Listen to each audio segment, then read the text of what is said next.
কেন নাই? উমাচরণ বোঝো না? পিতৃ আজ্ঞা Sun Nathan Media 7.0 সন্তান না, ওটা শয়তান। ও সন্তান না, মা বাবার কথা যে পালন করে না, ও সন্তান না, ওটা হলো শয়তান। বারবার বলেছিল হরিচাঁদ ঠাকুর উমাচরণকে যে উমাচরণ তুই এই তন্ত্র মন্ত্র শিখিস না, তুই এই তন্ত্র মন্ত্র ছেড়ে দে। যখন অভিসার বারুণী হয় দেই সত্য পরিচয়, অভিসারে বারুণীতে খুলে বলিয়ে সভাতে সমস্ত দেব দেবীরা এসে প্রেমানন্দে রসে বেশে ঠাকুরের চরণধুলি, ভক্তের চরণধুলি তারা নেয়। এমন সময় ওই যে স্বয়ং ইন্দ্রদেব উনি তার ঘোড়া নিয়ে এসেছিল। উমাচরণ মনে করে ভাবে তাই যে ওই ঘোড়া আর যেতে দেব না, আমার তো তন্ত্র মন্ত্র শেখা, আমি মন্ত্রভূত করে ওই ইন্দ্রের ঘোড়া ধরতে চাই। হরি ঠাকুর বলছে, এ বোকা, তুই আমার বোকা, ও দেবতাদের ঘোড়া ধরে রাখা যায় না, ও মন্ত্রতন্ত্র, ও দিয়ে কোনো দরকার নাই, ও ছেড়ে দে। মতুয়ারা মন্ত্রে বিশ্বাসী না। প্রকৃত মতুয়া যারা, তারা তন্ত্র মন্ত্র তারা বাম পদে ঢালে, মন্ত্রে তারা বিশ্বাসী না। আর তুই এই তন্ত্র মন্ত্র করবি না, কথা বলবি, এই যদি তুই করতে যাবি তুই আমার কাছে একেবারে ত্যায্য হয়ে যাবি, তুই আমার সন্তান না, কোথাও তোর অধিকার থাকবে না। যখন এই পিতৃ আজ্ঞা পালন করে নাই, আবার যখন এগুলি করতে যায়, ওকে একেবারে ডাক দিয়ে বলছে যে তুই নির্বংশ হয়ে যাবি, তোর বংশে কিছু থাকবে না, থাকবে না, থাকবে না। এজন্য ওর বংশেও কিছু নাই, আর লীলামৃতের মধ্যেও তার কোথাও কোনো নামগন্ধ নাই। মানে এত বড় শয়তান এসেছিল জগতের গায়ে, শয়তান। এরপরে ডাক দিয়ে বললো, তাই প্রত্যেক যুগে এরকম আসে, আপনাদের আছে জানা, এই কৃষ্ণ লীলাও এসেছে। দেখেন নাই জাম্ববতীর ছেলেরা মনি ঋষিদের পরীক্ষা করবার জন্য একটা মুসল বেঁধে গিয়া পথে বসছে যে আমার এই বোনের গর্ভে কি হবে দেখো। জাম্ববতী ডাক দিয়ে বলছে, কৃষ্ণের ঠাই দেখো তোমার সন্তানেরা বেবিচার হয়ে যায়, আচারের মধ্যে নাই। বলছে জাম্ববতী, বলবো কি, ওদের দুর্গতি এসে গেছে, ওদের সময় প্রায় শেষ হয়ে এসেছে, আমি তো কালের প্রহরী, আমি ওদের বাধা দিতে পারি না, কর্ম অনুসারে ওরা চলে যাবে, অসুবিধা নাই। যার তার কর্ম ফেরে, খুলে বলি সবার ভিতরে যদি অকর্ম করে, কুকর্ম করে, ওইভাবে তার চলে যেতে হয়। এজন্য উমাচরণের বলছে না যে উমাচরণের শ্বশুরের নাম কি, তুমি বলিয়া যাবা, এ লাগবে কোন কাজে বলেন? মনে হয় উমাচরণের শ্বশুর বৃদ্ধ হয়েছে, তা মনে হয় যে বয়স্ক ভাতা দেবে, এই জন্য শ্বশুরের নাম খোঁজে। হ্যাঁ, বয়স্ক ভাতা দিতে হবে উমাচরণের শ্বশুরের। উমাচরণ বিয়া করছে কোথায়? উমাচরণের শ্বশুর শাশুড়ির নাম কি? তুমি কথা নেবা, তুমি তো সব জায়গায় ঘুরে বেড়াও, তুমি ওদের দোকানে ভাতার কাজটা করিয়া দেবা, তৈরি করিয়া দেবা, বুড়া মানুষ তো তারা। দিয়ে বলি কাব্যের ধারা, এই জন্য খুলে বলি সবার ঠাই হরিলীলার মতো পবিত্র লীলা আর হবে কিনা আমার তা জানা নাই। কেননা এই লীলার মধ্যে এত মধুর প্রেম, তা বলি বইয়ে শেষ করার কায়দা নাই। দেখবেন এই নাম যেখানে হয়, ডঙ্কা কাশি নিষেধ নিয়ে যেখানে যায়, মহা মহা ব্যাধি পর্যন্ত দূর হয়ে যায় হরি নামের এই ধ্বনিতে। বলছে যে আমার কৃষ্ণ নামে এইটা সেরেছে, সেইটা সেরেছে, হরি নামে কি হয় তোমার জগতের গায়ে? বলছে না, হরি নামে মরা বাঁচে, মৃত দেহে প্রাণ পায় হরি নামে। জানেন না সেই আপনাদের পাগল যে একমাত্র যে শক্তি নিয়ে পাগল এসেছিলেন ত্রেতা যুগে, যে হনুমান, সেই হীরামন পাগল পাতলা গ্রামে গিয়েছিল বালকের বাড়িতে। একমাত্র বালকের বৃদ্ধ মাতা কৌশল্যা, তিনি রোগে জরাজীর্ণ, তিনি বালক, ছোট বালক, 12-13 বছর বয়স, বাজারে যায়। এমন সময় পাগল গিয়া উদয় হয় বা সেই বালকের বাড়িতে। ডেকে ডেকে বলছে বুড়িকে, অগুরামা আমাকে একটু তামাক সাজাইয়ে দাও, পাগলরা তামাক খাইতো। যখনই ওই বুড়ির মা বৃন্দাবনী সিলুম ছিল, ওই সিলুমে তামাক সাজাইয়া দেয়, হীরামন পাগল তামুক খায় আর দেখতে পায় যে বুড়ির তো জরাজীর্ণ প্রায়, রোগে একেবারে শেষ, তাহলে দেখি ওকে আর কয়টা দিন রাখা হয় নাকি। তামুক খাওয়ার পরে কলকিটা রেখে ধারে ওই সিলুমের নৈশা ধরে একেবারে ওই ভুক্ক দিয়া দোহা দিয়া বাড়ি, এমন ভাবে 3টা বাড়ি দিয়ে বুড়িকে মেরে ফেলেছে। ভোরবেলা, এর আগে ভোরবেলা বালকের একটি গাভী মরেছে, ছোট একটা বাছুর রয়েছে, মা মা বলে বাছুরটা কান্না করে ঘুরে বেড়ায়, আর ওই গাভীটাকে ভাগারে ফেলে দেয়, মারা গেছে। এমতো অবস্থায় হীরামন পাগল সেই ঘরে রয়। চতুর্দিকে দামাম শব্দ শুনতে পায়, পাগল আজ বালকের মাকে মেরে ফেলেছে, মার্ডার কেসের আসামি হয়েছে, খেরোয়ারি আসামি। থানায় সংবাদ চলে যায়, সবাই বলছে যে না, ওই পাগলকে পুলিশে ধরতে পারবে না, ওর কাছে যাইতে পারবে না। পাগলের যে ভাব, যে হুঙ্কার, কে যাবে ধারে তার, কোনটাকে শেষ করে। বালক যখন এই বাড়িতে আসে, গ্রামে আসে, অনেকে গিয়া তার পাশে বলছে, বালক তোমার তো ভোরবেলা গাভী মারা গেছে, ঘরে গিয়া দেখো তোমার মাকে মেরেছে হীরামন পাগল। এত ভালোবাসো পাগলকে, আজকে তোমার সর্বনাশ করেছে। বলছে আমার মাকে মেরেছে পাগল? হ্যাঁ। বলে তা আমার মা মহাভাগ্যবান। বলি তো বিদ্যমান, আমার মা হলো মহাভাগ্যবান। পাগলের হাতে যদি আমার মা মারা যায়, তার সে ভাগ্যবান আর কয়জন হয়?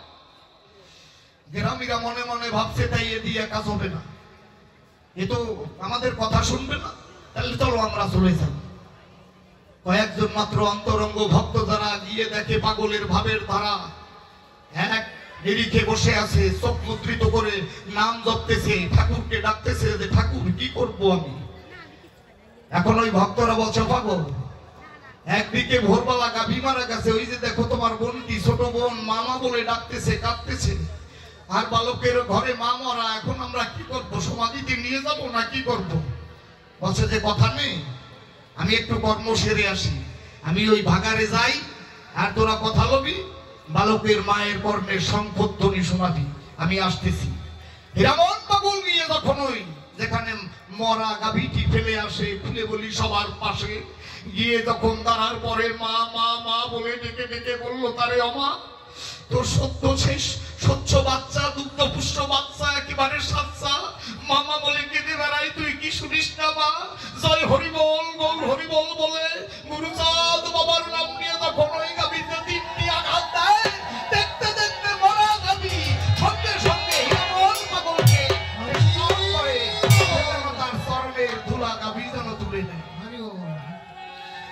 গাভী ছুটে গিয়ে তার ছোট্ট বাচ্চাকে নিয়ে এবারে সাচ্চা যেন একেবারে দুধ দিচ্ছে, আর একদিকে ওরা শঙ্খধ্বনি দিচ্ছে, অদূরে দাঁড়িয়ে কপটের দল, ওরা করে কোলাহল, ওই যে হীরামনের বা বালকের মায়ের মনে হয় বিবাহ হচ্ছে। শঙ্খধ্বনি দিতে দিতে বলিয়া নিয়ে সভাতে মরা যে মা, বুড়িমা যে মরে গিয়েছিল, দেখতে দেখতে বুড়িমা এবারে এমন সুন্দর ভাবে নাম করতেছে হরি বল হরি বল হরি বল হরি বল।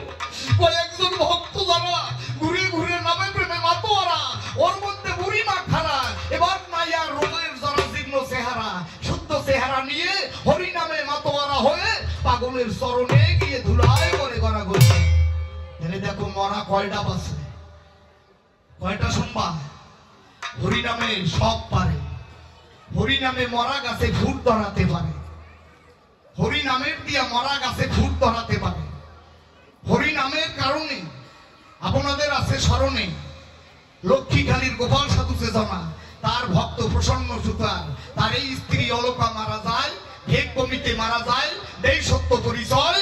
হরি নামের গুণে গোপাল সাধু গিয়ে তার ভক্ত নিয়ে হরি নাম দিয়ে অলকার দেহে প্রাণ পুনর্জীবিত করেছিল, একেবারে স্বচ্ছ প্রমাণ জগতে রয়। বেশি দিনের গল্প না, একেবারে জলজান্ত প্রমাণ। আমি বলি আপনাদের স্থান, এগুলো জলজান্ত প্রমাণ। অলকা যখন জীবিত হয়, এই সত্য পরিচয়। গোপাল সাধু ডাক দিয়া কয়, মা তোর বাড়িতে কত ভক্তরা এসেছে, ওদের একেবারে খালি মুখে পাঠাতে হবে না, কথা বলবি, রান্নাঘরে যাবি, ওদের জন্য একটু প্রসাদের আয়োজন করবি। অলকা ডাক দিয়ে বলছে, বাবা ঘরে তো কিছু নাই, কি দিয়ে আমি সেবার আয়োজন করবো? বলছে তাড়াতাড়ি হাড়ি উঠিয়ে দে উনুনে, যেখানে মরা বসে ভুবনে, যে ভক্তদের কৃপায় মরা বসে, ওই ভক্তের চরণ ধুলি নিয়ে এক মুঠো চরণ ধুলি যখন ওই রান্নার হাড়িতে দিয়ে তখন ওখানে উনুনে যাও দেয়, দেখতে দেখতে এক হাড়ি প্রসাদ হয়েছিল। সত্য কথা বলা বলো, হরি নামের গুণে সকল ভক্তের প্রসাদ ছিল।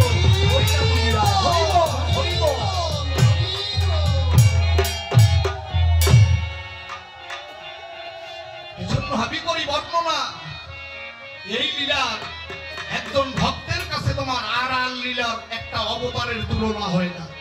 এক একটা ভক্তের যে পাওয়ার ছিল, যে শক্তি নিয়ে তারা এসেছিল, আর আর লীলার একটা অবতারের সঙ্গেও তুলনা করলে তা ছোট করা হয়। আমি বলি এই কাব্য সভায় তাই একটা গান মনে পড়ে যায়।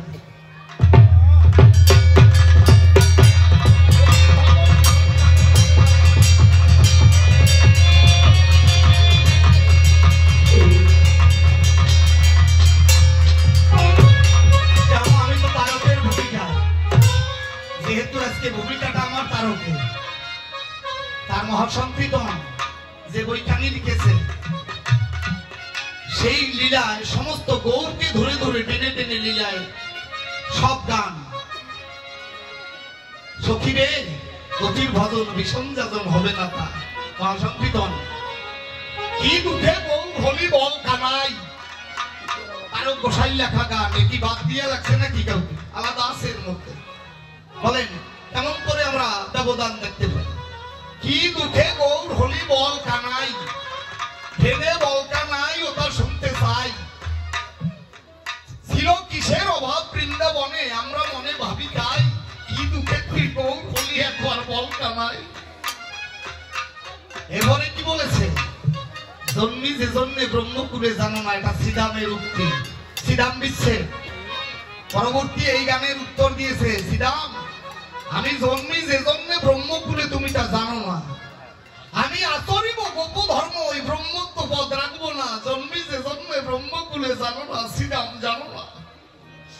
প্রত্যেকটা জায়গায় প্রেমের প্লাবন ঘটালো এই জগতের গান। তুমি বলছো যে তারক তুমি কোন কায়দায় এই লীলামৃত লিখলে? ও ভাই, আমার দ্বারা লেখার সম্ভাবনা নয়। তারক কখনো লেখাপড়া জানে না, একেবারে সাধারণ অক্ষর জ্ঞান সম্পন্ন।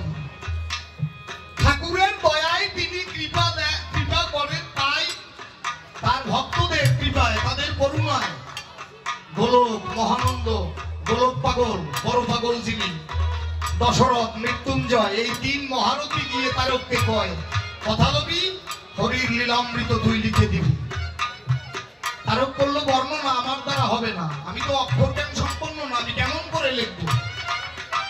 বোকা, তুই হবি পুত্তলিকা। জানিস না ওই যে পাশা খেলে, ওই খেলোয়াড় জানে, কিন্তু পাশায় জানে না যে কি ডাইন করে, কি খেরু যা জানে ওটা কিন্তু গুটিতে জানে না। সবটা পাঞ্জা যা হয় ওটা খেরু জানে, ও পাশায় জানে না। তুই পাশার নয়, আমরা তোকে নিয়ে যেমন ভাবে খেলা করবো তেমনি ভাবে খেলা হবে।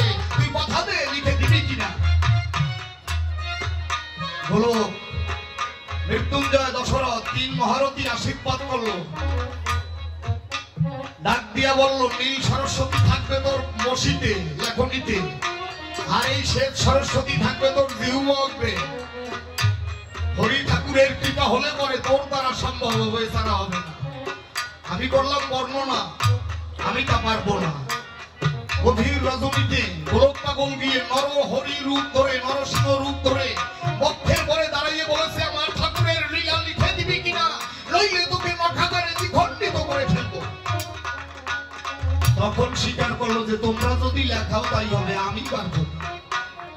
যখন এই লীলা লেখা শুরু করে, ওরাকান্দিতে সংবাদ পৌঁছে যায় ঠাকুর রয়েছে লীলায়। তখন লীলায় রয়েছে হরি ঠাকুর। ডেকে ডেকে বললো, তাই ওই লীলা লেখা কোনো দরকার নাই, আমি লীলায় থাকতে যদি আমার লীলা তোমরা লেখো, ওটা জগতে প্রমাণও হবে না, গ্রহণযোগ্য হবে না, গরিমানা ওটা লিখবা না। আবার তখন লিখতে চায় হরি ঠাকুর, তখন সরস্বতীকে ডাক দিয়ে কয়, কথা না তুমি গিয়ে ওই লীলামৃত গ্রন্থটা একটু সরাইয়া দাও, ওরা যেন খুঁজে পায় না। যেখানে লিখেছিল এবারে তারও দেখে যে ওখানে লীলামৃত নাই। চলে গেল তারক গোসাই ওরাকান্দিতে, গিয়ে বললো, ও বাবা লীলামৃত তো পাই না খুঁজে। বলছে, ও তারক ওটা যখন প্রয়োজন হবে, যখন লিখতে হবে তখন আবার পেয়ে যাবে। বলছে, বাবা তুমি বললে যে আমি লীলায় থাকতে, ওটা লিখতে মানা করেছিলে, তাও আমরা লিখতে গেলাম, তাই হয়তো বা তোমার এই ছলনার কারণে আজকে আমরা সেটা খুঁজে পাচ্ছি না। তবে তুমি যেদিন এই লীলা শেষ করে যাবে, আমায় আজ কথা দিতে হবে, আমার সঙ্গে দেখা না দিয়ে কথা না দিয়ে যেতে পারবে না, কথা দাও। মাতুব্বরি করো, দেখছো খেলা হরিলীলাটা কেমন। হরিচাঁদ ঠাকুর কথা দিল, তারও আমি যেদিন লীলা সাঙ্গ করব, আমি যেখানে থাকি না কেন, আমি তোর সঙ্গে দেখা না করে কথা না বলে যাব। আমার তারক গোসাই সেদিন কোথায়? সেদিন কবি গান করে বরদিয়া কবিরাসরে, গোপালগঞ্জের ভিতরে বরদিয়ায় কবিরাসরে কবি গান করে। এদিকে ঠাকুরের লীলার সাঙ্গ করেছে। মনের মধ্যে যেন একটা হতাশার ছায়া তারকের ভেসে উঠছে, কি যেন একটা হতাশার ছায়া দেখতে পায়।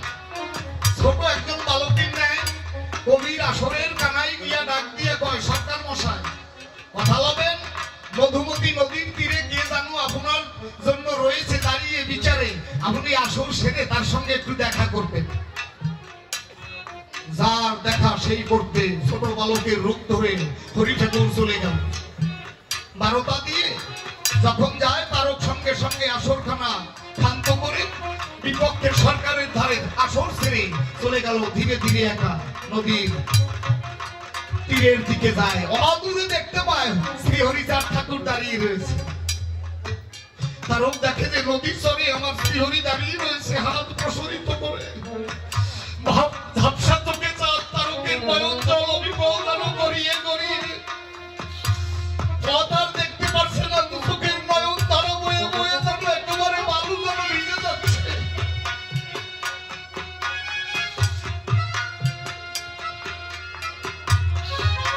তারক ভাবছে যে ঠাকুর চলে যাবে, আমার সঙ্গে দেখা দিতে এসেছে। বলছে, বাবা এই লীলা বুঝি তোমার শেষ লীলা, চলে যাবে। হাজার ঝরে কান্না করতে করতে গিয়া তারক যখন ওই বালুর উপরে সাষ্টাঙ্গে লোটাইয়ে শ্রী হরির চরণের আতুল চরণে যখন প্রণাম দেয়, প্রণাম দিয়ে যখন উপরের দিকে চেয়ে দেখতে পারে কিছু নাই, কিছু নাই, কিছু নাই। ঠাকুরের চরণের বালুর উপরে দুটি ছাপ পড়ে আছে, মাত্র পায়ের দুটি ছাপ পড়ে আছে। ঠাকুর দাঁড়িয়েছিল, চলে গেল, দেখা করে চলে গেল। ওখান থেকে পরের দিন চলে যায়। ওই গান সেরে ওরা কান্দি রওনা করল যে আমার বাবা চলে গেছে। এই ভাব নিয়ে গিয়ে যখন দেখতে পায় হতাশার ছায়া ওরা কান্দি ধামে ঠাকুর লীলা সম্বরণ করেছে। ওদিকে গুরুচাঁদ ঠাকুর ডাক দিয়ে বলছে, অতারক আয় আয়, এদিকে আয়, ভয় নাই, বাবা গেলেও আমি তো আছি। যে গুরুচাঁদ তারককে দাদা বলে ডাকতো, সে বলছে, আয় তারক আয়, আমি তো আছি, তোর ভয় নাই, তোদের জন্য আমি আছি, ভয় নাই, ভয় নাই। পিতা পুত্র অভেদ এক হয়ে গেল। সমস্ত শক্তি গিয়ে গুরুচাঁদের অঙ্গে মিশে গেল, সমস্ত জ্যোতি গিয়ে গুরুচাঁদের মধ্যে মিশে গেল। ডাক দিয়া বলল, বাবা তুমি যদি চলে যাবে আর এই গুরুচাঁদের মধ্যে রবে, তবে আমাদের আর কোনো অভাব নাই। সেদিন থেকে গুরুচাঁদকে বাবা বলে তারক সম্বোধন করলো, প্রণাম করলো। বাবা গুরুচাঁদ, তুমি ছাড়া আর কোনো আমাদের সম্পদ নাই। এই যে ভাব ওরাকান্দিতে, যে তারক ওরাকান্দি শ্রীহরি কৃপা নিয়েছিল, যে তারক তার একমাত্র শ্রীহরি ঠাকুর যার মাথার পরে ভর করেছিল। গান করতে যাবে কোথায়? পদ্মার ওপারে তারক। এই গান করতে যাবে কবি গান, ওখানে গেলে পরে তুলে বলি সবার ধারে। সেখানে এমন একজন সরকার ছিল, মানে মথুর সরকার নাম পা। এদিকে পদ্মার এপারে তারক সরকার, আর একদিকে জমিদার বাড়িতে গান, ওখানে ওপারের মথুর সরকার। এই দুজনার সঙ্গে গান হবে। তাই ওরা কান্দি গিয়ে ঠাকুরকে প্রণাম দিয়ে বলছে, বাবা আমি তো কোনোদিন ঢাকার উপরে গান করতে যাইনি, তাই তোমার আশীর্বাদ চাই, আমি গান করতে উপর যাব। আমার তো ভালো কণ্ঠ না, গান করতে গেলে মানুষ চলে যায়, ধুয়ায় ভালো সুর নাই আমার। বলছে, যা, তোর ভয় নাই, আমি সর্বদা তোর সঙ্গে থাকবো, ভয় নাই কারো, তুই চলে যাবি, কোনো ভয় নাই, আমি তোর সঙ্গে আছি। যে তারকের মাথার পরে শ্রীহরি বিরাজ করে। শান্তিমা ডেকে ডেকে বলল তারকের ধারে, তারক বাবা তুই তো ঢাকার ওপারে যাবি, তুই আমার কথা লবি, ওই গান সেরে যখন আসবি ফিরে আমার জন্য একজোড়া বেলোয়ারি শাখা নিয়ে আসবি। মা শান্তি ডাক দিয়ে বলছে, তাই জামা, আমি গান সেরে তোমার জন্য শাখা ক্রয় করে এই ওরাকান্দিতে না দিয়ে আমি নড়াইলে আমি ওখানে জয়পুরে যাব না। এদিকে আমার মা মহামায়া অন্তর হলো উতলা যে আজকে তারক আমার ছেলে হয়ে ওরাকান্দি শান্তিকে শাখা দেয় আর আমার জন্য শাখা আনলো না। দেখতে পাই এই দুনিয়ায় অনুরাগ জাগ্রত হলো মা কালীর ভিতরে। ওরাকান্দি মা শান্তিকে শাখা দিয়ে যখন বাড়ি চলে আসলো, এদিকে লক্ষ্মী ভাষা কালী মন্দিরে জাগ্রত কালী মাতা মনে হয় যেন সকলের সঙ্গে কয় কথা। ছোট মা মনে হয় তার দৃষ্টি সবার উপরে যেন রয়। যারা ওখানে গিয়েছেন দেখবেন একেবারে বাস্তব সত্য কথা। লক্ষ্মী ভাষা এপার ওপার, ছোট নদীটা নবগঙ্গার এপার ওপারে, খুলে বলি সবার ভিতরে ওই মা মনে প্রচন্ড বেদনা যে তারক আমার ছেলে হয়ে আমার জন্য আমার কথা ভুলে গিয়ে শান্তিকে শাখা দিয়ে চলে এলো, তাহলে আমিও তোমায় ছাড়বো না, তোমাকে বাবা সাজাইয়ে তোমার মেয়ে হয়ে আমি শাখা নেব। ভাবটা কেমন, তারকের লীলাটা কেমন, খেলাটা কেমন দেখো। যখন এই ঘটনা হয়, উদ্ধরণ দত্ত নামে একজন শাখা বিক্রি করে, ঢাকা থেকে শাখা এনে ওই লক্ষ্মী ভাষায় শাখা ঘুরে ঘুরে নৌকা চোখে নৌকা রেখে সুটকেস নিয়ে গ্রামে গ্রামে ঘুরে শাখা বিক্রি করে। ভোরবেলা হয়ে আপন ভোলা শাখারু ওই লক্ষ্মী ভাষা ওই ঘাটে নৌকা লোঙর করে কেবল সুটকেস নিয়ে ভোরবেলা রওনা করবে। এমন সময় মা সুযোগ চলে যায় দেখে মা একটা কালো মেয়ের রূপ ধরে ওই ঘাটে এসে নাগরী নিয়ে বংশে ডাক দিয়ে বলছে শাখারুর বাকে, ও ভাই শাখারু, আমাকে একজোড়া শাখা দেবে? ভোরবেলা শাখারু হলো আত্মভোলা, দৃষ্টি পড়া মাত্র শিহরিয়া ওঠে গাত্র, মনে হয় যেন কালোর মধ্যে কত আলো জল জল করে জ্বলে, পৃথিবী নিয়ে যেন তার আলোতে সর্বদা বিরাজ করে, এমন কালোতে আলো জ্বলতেছে।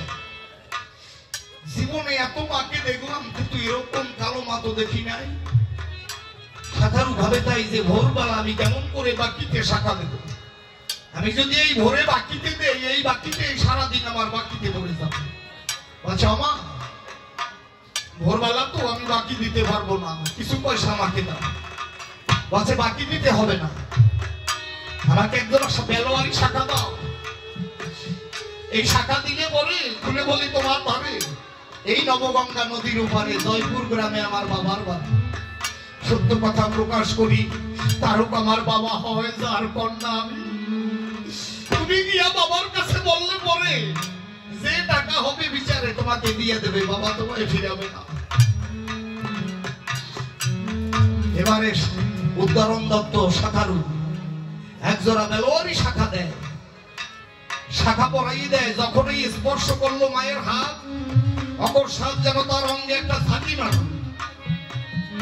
এটা সাধারণ মেয়ে না, হলো মহামায়া, মা আত্মা শক্তি মহামায়া। এমন ভাবে ঝাঁকা মেরেছে তার আত্মজ্ঞান যেন হারিয়ে ফেলেছে, আর নিজের জ্ঞান নাই, এখন যা করে আর বুঝতেছে না। শাখা পরানোর পরে বলছে আমা আমি আর শাখা বিক্রি করতে যাব না, আগে আমি এই টাকাটা নেওয়ার পরে যদি বাড়ি যাব শাখা বিক্রয় করতে। ওই মাকে শাখা পরাইয়ে শাখারু যখন ধীরে ধীরে নৌকাটা তুলে উপরের দিকে রওনা করলো, একটু যাওয়ার পরে পিছনের দিকে তাকাইয়ে দেখতে পারে যে এত মুহূর্তের মধ্যে মা কোথায় চলে গেল, আর ওখানে কাউকে দেখে না। মনে মনে করে ভাবনা কি মায়ের ছলনা, কোথায় গেল মা? এত সময়, এতটুকু সময়ের মধ্যে তো দূরে যেতে পারে, কেন কোথায়? তবুও নৌকা নিয়ে ওপারে চলে যায়। গিয়া কয়েকজনকে জিজ্ঞাসা করতে করতে তারকের বাড়িতে গিয়ে উপনীত হয়। তারক তখন বিবাহ করে না, একমাত্র বৃদ্ধ মাতা ঘরে অন্নদা দেবী। তারক কাজ করতেছে সংসারে আর গান করতেছে, মনে কৃষি কাজ জানো না, এমন আবাদ জমি রইল পরে ফলতো তাতে কাঁচা শোনা, মনে কৃষি কাজ জানো না, গুনগুন করে তারক গান করে আর ওই নিজে কাজ করতেছে। এমন সময় তারকের কাছেই গিয়ে জিজ্ঞেস করছে, ও ভাই এখানে তারক কে, তারকের বাড়ি কোনটা? তারক অবাক দৃষ্টিতে তাকিয়ে রয়েছে শাখারুর দিকে। একই ব্যাপার, আমি তো তারক। বলছে তুমি তারক? হ্যাঁ আমি তারও। তবে কি ব্যাপার যে তোমার মেয়ে ভোরবেলা আমার কাছ থেকে বাকিতে একজোড়া শাখা নিয়েছে, বলছে আমার বাবার কাছে গেলে আমার বাবা তোমাকে টাকা দেবে, ফিরিয়ে দেবে না। যদি বাবার হাতে টাকা না থাকে, বলি তোমার সাক্ষাতে বারান্দার শিকার হয়েছে, ওখানে 3টি হাড়ি ঝুলানো, মাঝের হাড়িতে বাবার যে টাকা রয় ওই টাকা দিয়ে যেন তোমার টাকা দিয়ে দেয়। প্রতি বছর তারক যে মায়ের কালীর পূজা করে বৃত্তির যে টাকাগুলো সিঁদুর জড়ানোর টাকা রেখে দেয় মায়ের পূজার জন্য, সেই টাকা দিয়ে যেন তোমার টাকা দেয়। আমি করি বর্ণনা, তারও ভাবের জগতে ডুবে গেল যে কি ব্যাপার আজকে মা আমাকে বাবা সাজাইয়ে শাখা দিল। মনে পড়ে যায় যে আমি যে রাকান্দিকে মা শান্তিকে শাখা দিয়েছি, যার করুণায় আমি জগতে এসেছি, সেই মা মহামায়া অনুরাগ হয়ে আজকে আমাকে বাবা সাজাইয়ে আজকে শাখা পড়ে যায়। আমি হতভাগা তারক, আমি তো জীবনে তাকে দেখি নাই, আমার সঙ্গে এমনি ভাবে দেখা হয় নাই। যদিও তার কৃপায় আমি এই জগতে এসেছি, আমি কোনোদিন তাকে দর্শন করতে পারি না। ও শাখারু, ও ভাই তুমি বড় ভাগ্যবান, বলি তোমার বিদ্যমান। একবার তুমি আমাকে চরণ ধুলা দাও, যে হাত দিয়ে মাকে ধরেছিল সেই হাত দিয়ে একবার আলিঙ্গন দিয়ে তারকের মনের যত দুর্বিপা তোমার সত্যি গুছাইয়ে একবার চরণ ধুলা তুমি আমার মাথায় তুলে দাও।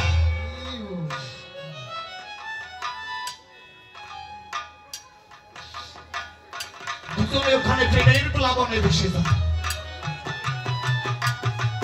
ভোরবেলা অনেকেই দেখতে পায় যে বাড়িতে নামে প্রেমে মাতোয়ারা হয়ে গড়াগড়ি দিচ্ছে দুজনা, তারক এবং শাখারু। তার বৃদ্ধ মাতা গিয়ে দেখতে পায় সবাই মাতোয়ারা হয়ে দুলয় করে গড়াগড়ি যায়। আজকে মা মহামায়া নিজে আজকে তারককে বাবার ডেকে শাখা পড়েছে লক্ষ্মী বর্ষায়। বলছে শাখারু আরো কি বলেছি, বলছে যদি তোমার হাতে টাকা না থাকে, বলছে বারান্দায় সিটার মধ্যে ঝুলানো যে সিটায় ওর মাঝের হাড়িতে নাকি টাকা রয়, তাও তুলে দিয়েছে।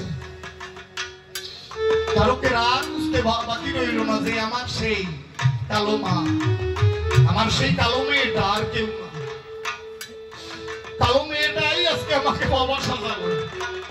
তবে একবার চলো সেখানে এই প্রেমময় লীলা হয়েছে যে ঘাটে, আমি সেই ঘাটে গিয়ে একবার মায়ের টিকেটে বলবো যে আমি হতভাগা তারক এসেছি। তুমি তাকে বাবা ডেকে শাখা পড়ে গেলে কত ভক্তরা দাঁড়িয়ে আছে দলে দলে, আমা তুমি এই নবগঙ্গা হতে তোমার হাত দুখানি একবার তুলে দেখাও। নবগঙ্গার নদীর পারে মানুষ হয়ে গেল একেবারে ভিড়াভিড় হয়ে যায়। মা কালী কি আর দূরে রয়, ভক্তাদিন ভক্তের অধীন মা মা। যখন এই মা মা বলে ডাক দিল, দেখতে দেখতে দুখানা হাত নবগঙ্গা হতে শাখারুর দেওয়া শাখা দেখিয়ে বলেছে জয় মা জয় মা জয় মা বলেছে।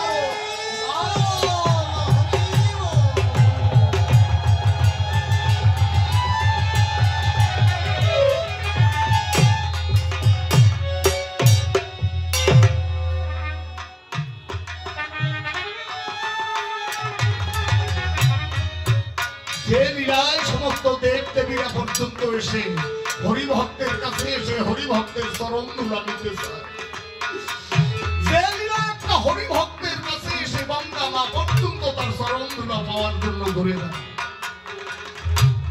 সেই লীলা হলো আমার হরি ঠাকুরের লীলা। পূর্ণ রস সাধন করতে যদি হয় হরি লীলা ছাড়া এমন কোন জায়গা আমি দেখি না। কেননা এই হরি লীলায় গেলে পরে এর মধ্যে কোন রকম কলুষতা থাকতে পারে না।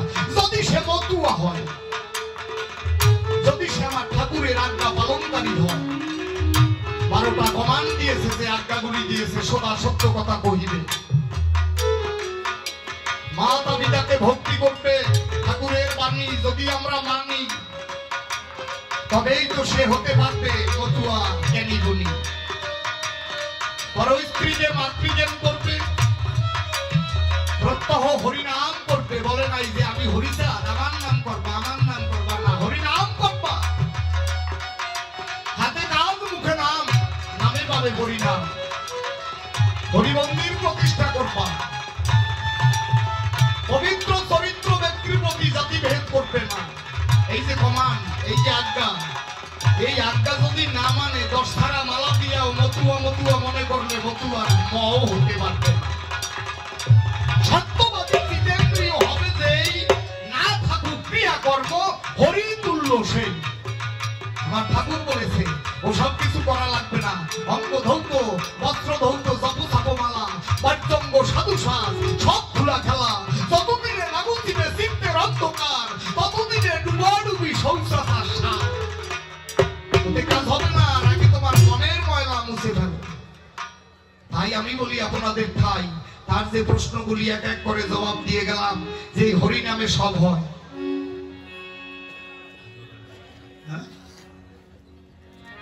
এবারে আর একটা গান করে আমার মতো দেখি যাই উনি কি নিয়ে আসে, কেননা আমার তো আসবে বলছে যে আমি নল পিটানো মুকুন নিয়ে আসতেছি। তুমি ওইটাই পারবা জীবনে, নল পিটানো মুকুন নিয়ে। এরা মানে পরের দোষ খুঁজে বেড়ায়। কিছু মানুষ আছে আমার ভালো দেখতে পারে না, এ সব জায়গায়, এখানে নাই। পরের ভালো তারা দেখতে পারে না, এই ধরনের মানুষ আছে সব জায়গা, ফিরোজপুরে, বাগেরহাটে। কিন্তু এই আপনাদের এই এটা হলো টেকেরহাটে, দক্ষিণ খালিয়ায় একজনও নাই এরকম। এক লোক কি করে জানেন, উনি জেলে মাছ ধরে বিক্রি করে, ঝাঁকি জাল খাওয়ায়, খেপলা জাল। এই যে ঝাঁকি জাল খাওয়ায়, ওই দিয়া মাছ ধরে, মাছ বিক্রি করে, সংসার চলে, স্বামী আর স্ত্রী দুজন রয়। তো একদিন মাছ ধরতে গিয়া পরে সারাদিন ঘুরে ঘুরে মাছ পেল না। অনেক পরে একটা পাথর পেয়েছে, ওটা শালগ্রাম শিলা, চক্রধারী শালগ্রাম। ও জেলে তো আর বুঝতে পারে না, মনে মনে করলো, ভাবো না যে এটা ফেলবো কেন, এটা নিয়ে একটা বাটখারা বানাবো, বৈরান বানাবো, অন্তত 200 টাকা একটা বাটখারা হবে। এই ভাবর অন্তরে রবে, ওইটাকে নিয়ে একটা মাটির পাত্রের মধ্যে রেখে দেয়। কিছুদিন পরে দিয়ে বাটখারা করবে। বুঝে চক্রধারী শালগ্রাম, ও তো আর বোঝে না তা। এখন কয়েকদিন পরে ওই শালগ্রামে কথা বলা শুরু করে, ডেকে ডেকে বলছে ওই জেলের ধারে যে, গো কথা লবি, তুই তো আমাকে পেলি, তুই তো চিনিস না, আমার কাছে যা চাবি তাই পাবি। চা কি চাও, এই অভাব অনটনে রও, তুই বল কি চাও, আমি তাই দেব। আর তুই যা পাবি, গ্রামের লোক যারা রয় তারা দ্বিগুণ দ্বিগুণ পাবে, ডাবল হবে। এখনো চিন্তা করে সর্বনাশ, যা আছি ভালো আছি, আমি যা পাবো গ্রামীরা তার ডাবল পাবে, এ দিয়ে আমার দরকার নেই। এই যে পরের ভালো দেখতে পারে না, যে আমি যা পাবো তার ডাবল পাবে মানুষ। তা বুঝতে পারলো যে আমার চাওয়া করার দরকার নাই, তুমি এইখানেই থাকো, যে হও। কয়েকদিন পরে ওই কথা বলা শুরু করে। এই তার স্ত্রী শুনতে পারে যে আমার স্বামী কথা কয় কার সাথে। অদূরে দাঁড়িয়ে, গোপনে দাঁড়িয়ে ওই হাড়ির মধ্য দিয়ে কে যেন কথা বলে শুনতে পায়। ঠিক আছে, আজকে তুমি যখন মাছ ধরতে যাবে, আমি পরীক্ষা করবো যে ওখানে কে আছে তোমার। যখন ওই মাছ মারতে চলে যায়, সহধর্মিনী স্ত্রী গিয়ে বলছে, কে তুমি? কথা বললে আমার স্বামীর সঙ্গে মনোরঙ্গে। আমিও বলতে চাই, তুমি কে, আমি একটু জানতে চাই, কে তুমি? বলছে, আমি শালগ্রাম। তো স্বামী তোমাকে চিনে না? আমি চক্রধারী শিলা, কারণের কারণে আমি শালগ্রাম হয়েছি। বল তোরা কি চাও, তোরা যা চাবি তাই পাবে, আর গ্রামবাসীরা তার ডাবল পাবে। তাও স্ত্রীও সব ভাবে নাই, বলছে এত কষ্ট আর সয় না, তুমি কথা নাও, আমাদের একটা একতলা দালান করে দাও। যখন ওই একতলা চায়, সঙ্গে সঙ্গে একতলা বাড়ি হয়, গ্রামের শহর হয়ে যায়, 2 তলা দালান সবার। ওগো একতলা আর সবাই দোতলা। এখন ওই শহরের মতো গ্রাম হয়ে যায়, এখন আর গ্রাম নাই, শহর। মাছ মেরে অদূরে দাঁড়িয়ে তার স্বামী দেখতে পারে ব্যাপারটা কি, ওটা কাদের গ্রাম, সব বিল্ডিং, মানে দোতলা দালান। যে কাজ হয়েছে, আজ মনে হয় আমার স্ত্রী একটা ঘটাইছে, ওই শিলার কাছে মনে হয় কিছু না কিছু চাইছে। তা যাওয়ার পরে বলছে, কে তোমায় বলছে এই চাওয়াচাই করতে? এত কষ্ট সয় না, তাই সুন্দর বাড়ি চেয়ে নিয়েছি, আমাদের আর অভাব অনটন রবে না, তাই মনে করি ভাবো না, তা না চেয়ে পারবো না, চেয়েছি। বলছে, সর্বনষ্ট করেছো, সবাই তো ডাবল হয়ে গেছে। কত দিয়ে দরকার নাই, যা হয় হোক। এখন এইবারে আবার তার স্বামী গিয়ে বলছে, গো তুমি যা দিয়েছো অত্যন্ত খুশি, তা আমি আর একটা জিনিস চাই, আমাকে দেবে? একটা জিনিস মাত্র চাই। বলছে বলো কি চাও? যে আমি একটা চক্ষু মানে অন্ধ করতে চাই, আমার যেন একটা চোখ অন্ধ হয়ে যায়।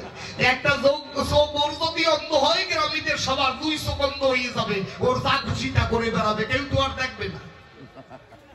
এই হারামজাদার দল বিকল সব জায়গা মানুষের ভালো দেখতে পারে না। আমি করি বর্ণনা, আমার এই যে ব্রাদার ভাই এসেছে, সমানন্দ পরিব্রাজক যে জনা ভাই, ওনারও মনে ওই রকম তাই যে নল ফিটাই না মুগুর নিয়ে আইতে আসি, তুমিও নিয়ে গিয়া পিটাইয়া পিটাইয়া বাগেরহাটে চাটই বানাইয়া বিক্রি করো, এখানে আনার দরকার নাই। হ্যাঁ চাটই বানাও, আগে চাষ বানাইতো না নল সেইটা সেইটা, ওদের বাড়ি ওই মেশিন আছে, ওই চাষ বানানো মেশিন, ওই দিয়া চাটই বানাইয়া ব্যস্ত।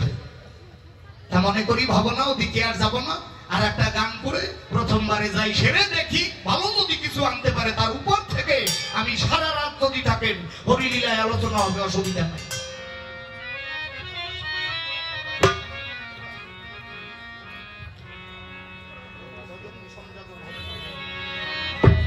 কালকের একটা আমার বাবুদের কালকের একটা গান আছে, ইয়া সরে গাবো না, সামনের সরে গাবো, কি বলেন? সাগর পারের মাঝি তুমি রে হারে মাঝি, চলেছো কোন দেশে? হ্যাঁ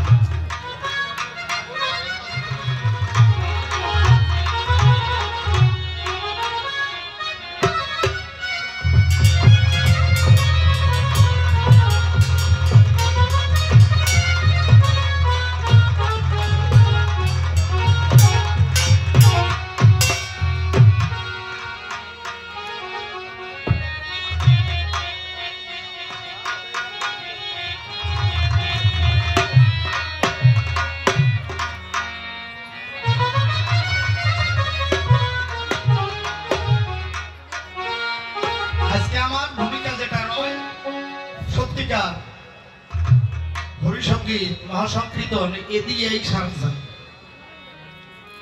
যদিও বিজয়বাবুর প্রথম যে গানটা গেয়েছিলাম, যে আসলে বিজয় সরকারের গান হয় না, ওটা কবি গান মনে হয়, কেননা এরা ছিল প্রেমিক কবি, ভাবুক কবি, সাধক কবিতা।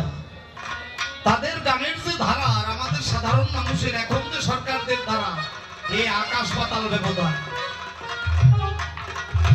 তাই তার স্মরণে প্রণাম দিয়ে, তার স্মরণে আশীর্বাদ চেয়ে আর একটা গান করে ধীরে ধীরে যাব। সাগর পারে মাঝি তুমি রে,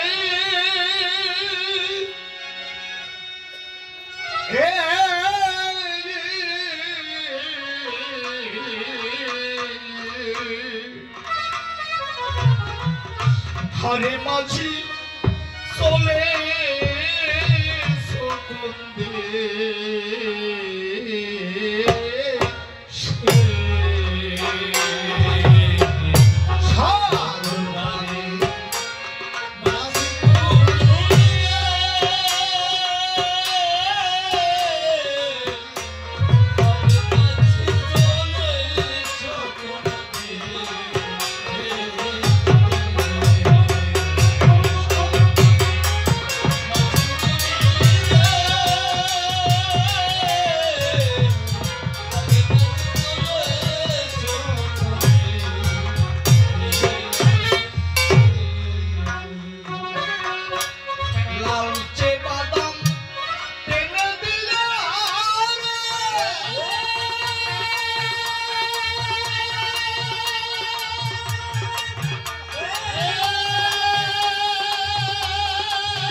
জানে কারা, যাদের অভাব নাই তারা তো ব্যথার মর্মতা বোঝে না।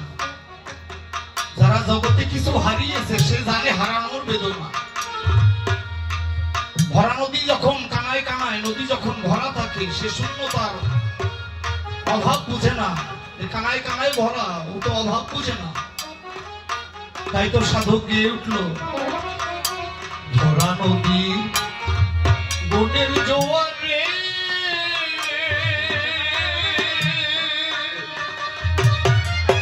ও মাঝি ছাড়ে না গো কে, তেমনি আমার বুকে বুকের মধ্যে ওরে ওঠে দুকুল ভাঙা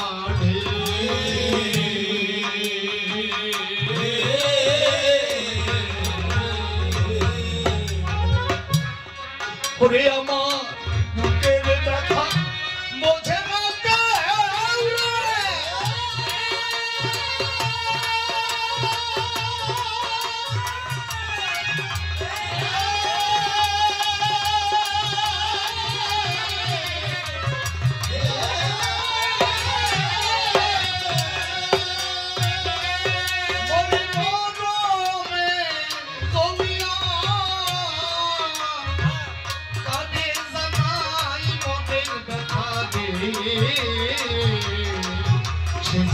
আছে কোনবা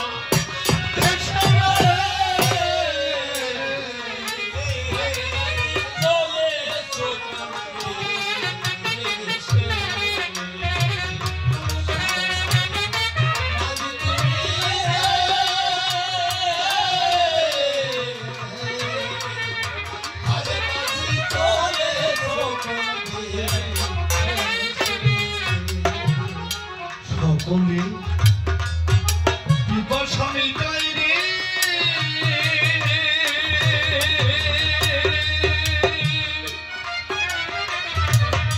মাঝি তোমার ওই না নদীর জলে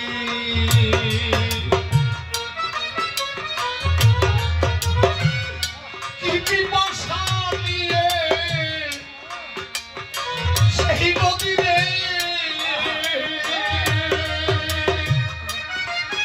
আবার সাগর পানে চলে।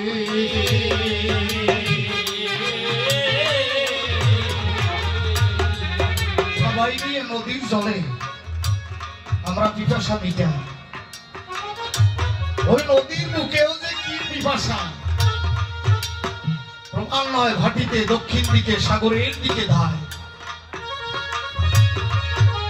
একেবারে সাগরে গিয়ে তার সমস্ত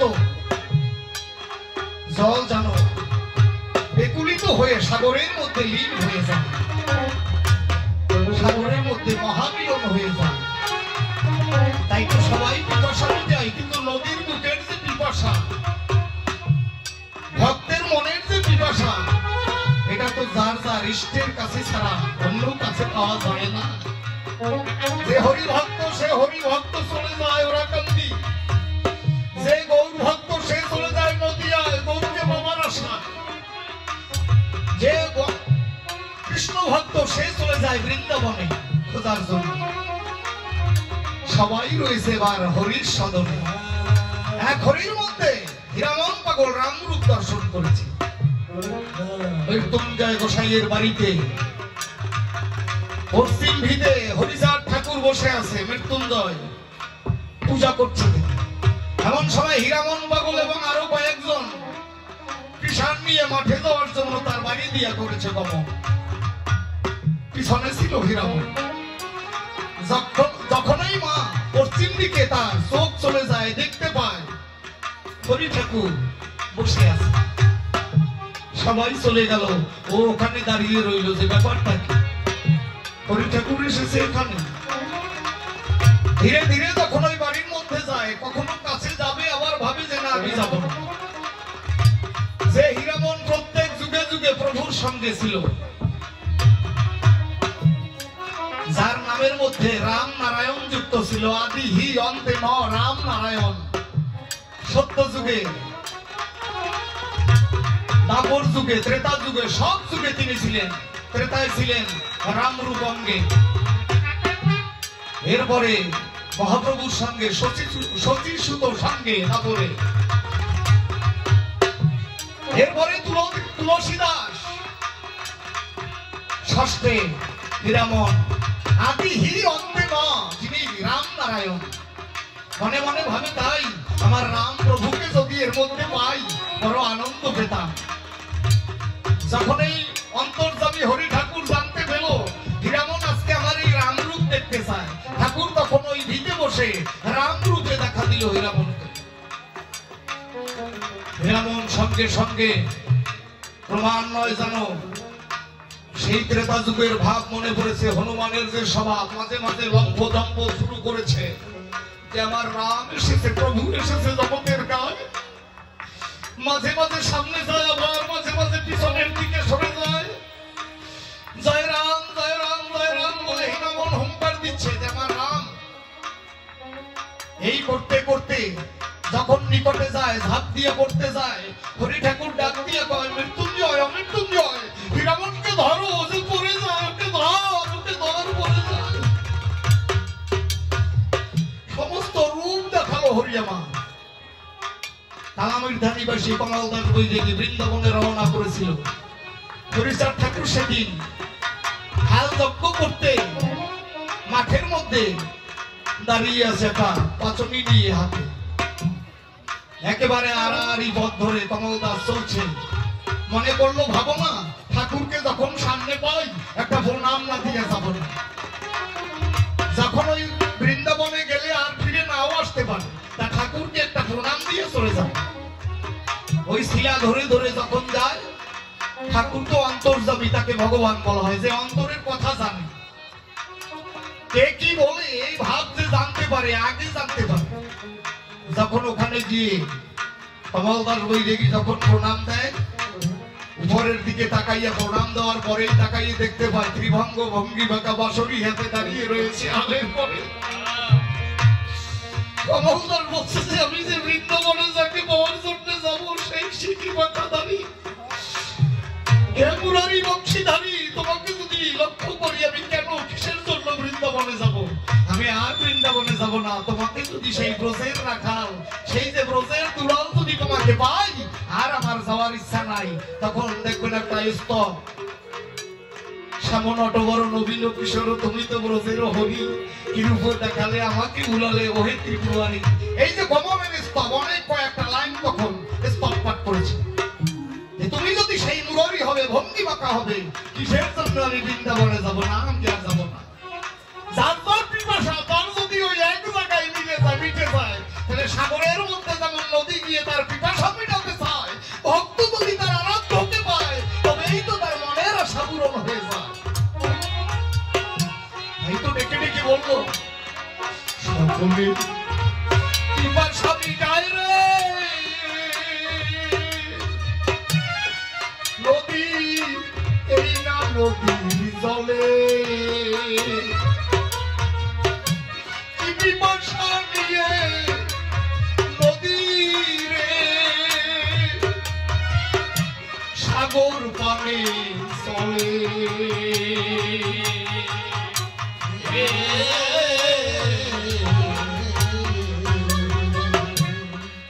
ওরে আমার ফুলের বাঁধন দাও গো খুলে,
হলো বিজয় কয় ও দরদি মাঝি রে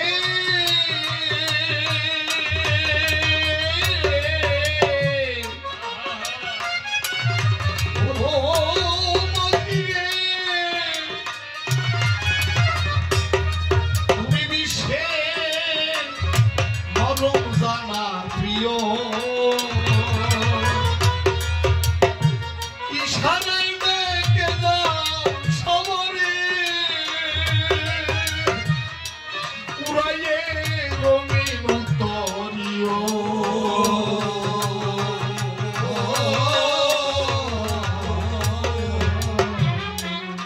সবাকে রঙিন উত্তরীয় উড়িয়ে দেয়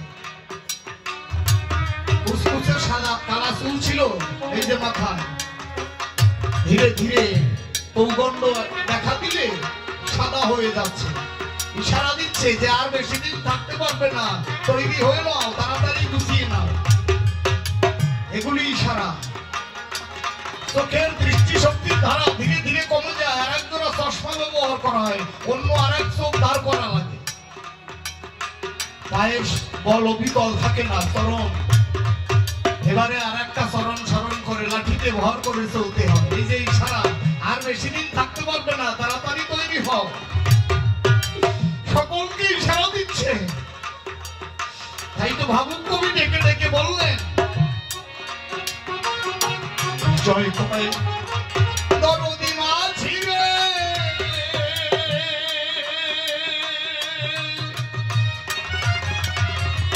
তুমি বিশ্বের মরম জানা প্রিয় ইশারায় ডেকে দাও সবরে উড়াইয়ে রঙিন উত্তরীয়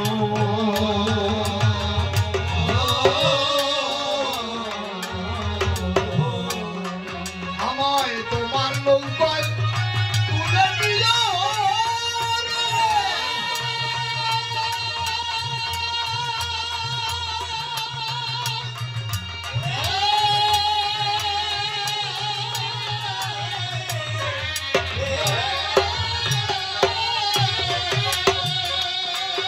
আছি তোমার দিকে চাহিয়া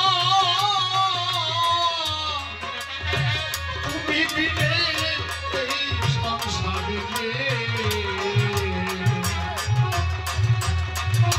বান্ধব নাইয়া ওদের হাতে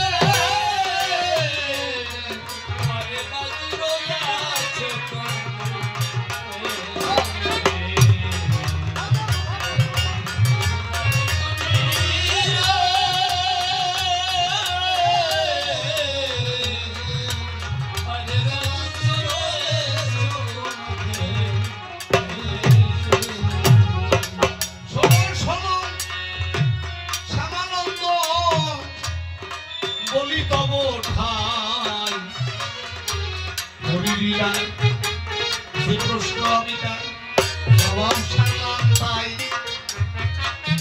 এই যে প্রভুর লীলা আবার কলির যুগে হয় আর দু একটা প্রশ্ন রাখবো এই কাব্য সভায় মহাপ্রভু এসে ভক্তের কাছে ডাক দিয়া জানালো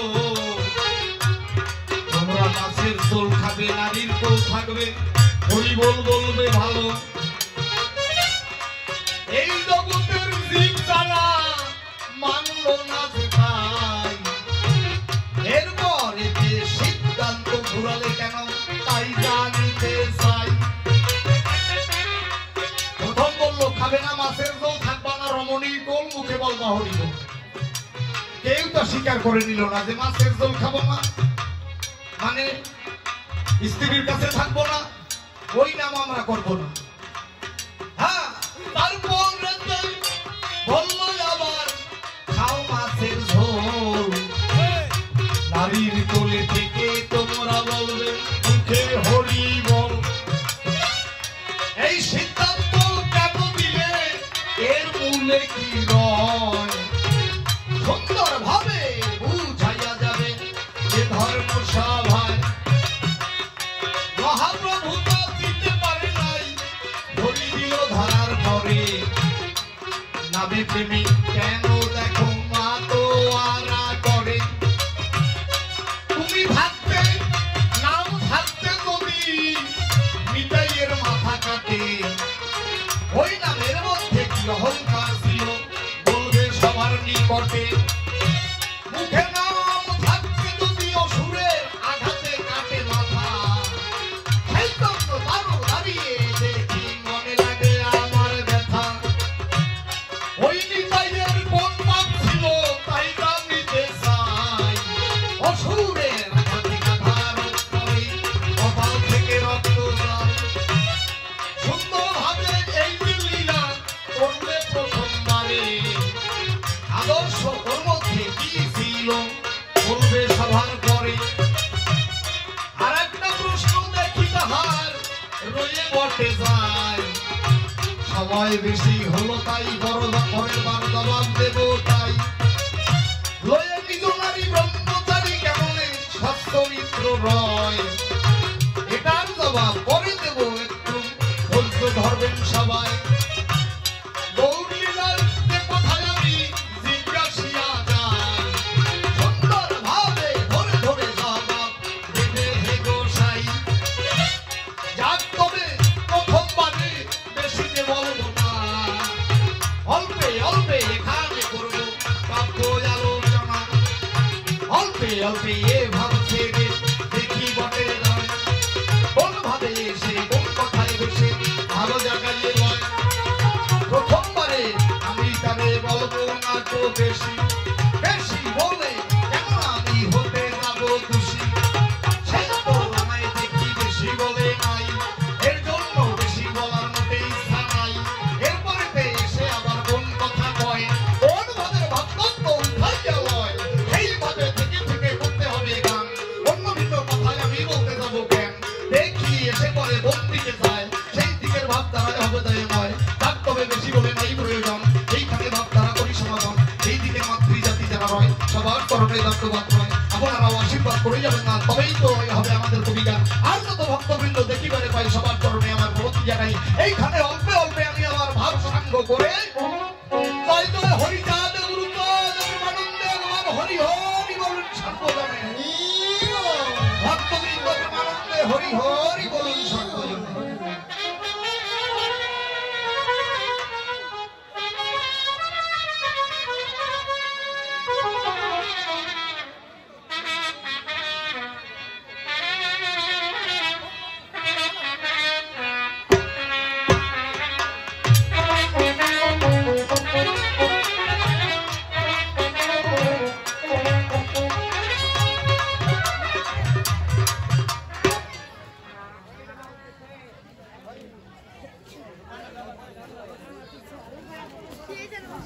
হ্যালো শুধু ভক্তবৃন্দ আপনারা জানেন অর্থ ছাড়া কোনো কিছু হয় না আজকের যে কবিগান সেই কবিগানে তারা দক্ষিণ টিলাবাসী অনুদান দিয়েছে